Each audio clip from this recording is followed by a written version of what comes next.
আসসালামু আলাইকুম সুপ্রিয় দর্শকবৃন্দ। আপনি কি এমন একটি বিজনেস খুঁজছেন যেটার চাহিদা সারা বছর, কাস্টমারও সবসময় রেডি আর লাভের সম্ভাবনাও অনেক? তাহলে আজকের ভিডিওটি আপনার জন্য খুবই গুরুত্বপূর্ণ। আজ আমি আপনাদের দেখাবো প্লাস্টিক ব্যাগ মেকিং মেশিন এবং এই ব্যবসা শুরু করার সম্পূর্ণ A to Z গাইড।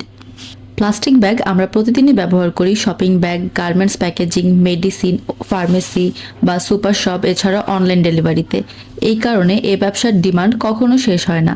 পাইকারি কাস্টমার সহজেই পাওয়া যায়, এছাড়াও ছোট স্কেল থেকেও শুরু করা সম্ভব। প্লাস্টিক ব্যাগ মেকিং মেশিন মূলত প্লাস্টিক রোল বা ফিল্ম কেটে সিল করে বিভিন্ন সাইজের ব্যাগ তৈরি করে। এই মেশিন দিয়ে তৈরি করা যায় shopping bag, T shirt bag, flat bag, বিভিন্ন ধরনের গার্বেজ ব্যাগ বা ফুড প্যাকেজিং ব্যাগ। আপনি প্লাস্টিক ব্যাগ তৈরি করার জন্য দুই ধরনের মেশিন পাবেন, সেমি অটোমেটিক এবং ফুললি অটোমেটিক।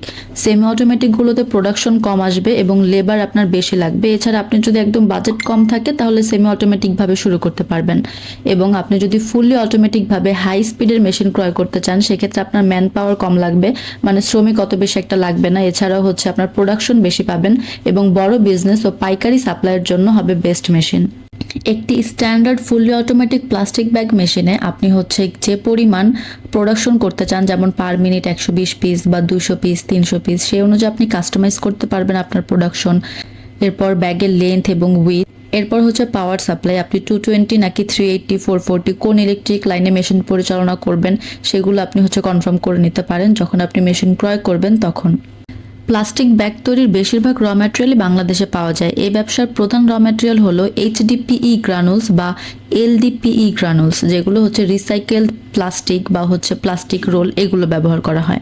গ্রানুলস থেকে প্লাস্টিক ফিল্ম তৈরি, ফিল্ম রোল আকারে নেওয়া, এরপর ব্যাগ মেকিং মেশিনে রোল বসানো এবং অটো কাটিং অ্যান্ড সিলিং মেশিনের মাধ্যমে প্লাস্টিক ব্যাগ তৈরি করা। এবার বলা যাক এই ব্যবসায় ব্যবহৃত মেশিন সেটআপে আপনার কি পরিমাণ জায়গা লাগতে পারে। মোটামুটি আপনি যদি মাঝারি স্কেলে শুরু করতে চান সেক্ষেত্রে আপনার 1200 থেকে 1500 স্কোয়ার ফিট জায়গা লাগবে এবং বড় প্রোডাকশনের ক্ষেত্রে 2000 থেকে 2500 বা 3000 স্কোয়ার ফিট জায়গা লাগবে।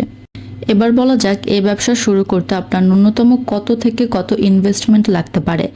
মিনিমাম আপনি যদি হচ্ছে ছোট করে করতে চান বা হচ্ছে সেমি অটোমেটিক প্রজেক্ট করতে চান, আপনার হচ্ছে 10 থেকে 15 লক্ষ টাকা বাজেট লাগবে একদম ছোট মিনিমাম স্কোয়ারে শুরু করতে, যেটা আপনার সেমি অটো হবে, ফুললি অটো হবে না।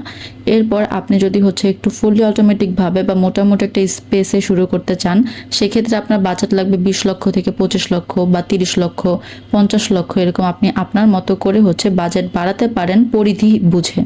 আর আমি যদি হচ্ছে প্রফিট মার্জিন নিয়ে কথা বলি তাহলে প্লাস্টিক ব্যাগ ব্যবসায় সাধারণত প্রফিট মার্জিন 25% থেকে 45% পর্যন্ত থাকে।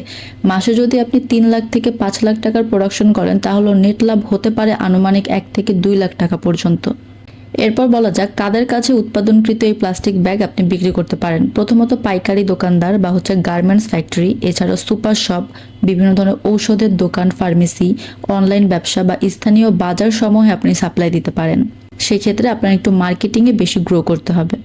প্লাস্টিক ব্যাগ মেকিং বিজনেস এমন একটি সেক্টর যেখানে কম ঝুঁকিতে ভালো লাভ করা সম্ভব। সঠিক মেশিন, সঠিক প্ল্যানিং আর সঠিক মার্কেটিং থাকলে এই ব্যবসা আপনাকে সফল করবেই। ভিডিওটা ভালো লাগলে অবশ্যই লাইক দিন, সাবস্ক্রাইব করুন আমাদের চ্যানেল। আর যদি মেশিন বা বিজনেস সম্পর্কে প্রশ্ন থাকে তাহলে কমেন্ট করে জানাতে ভুলবেন না।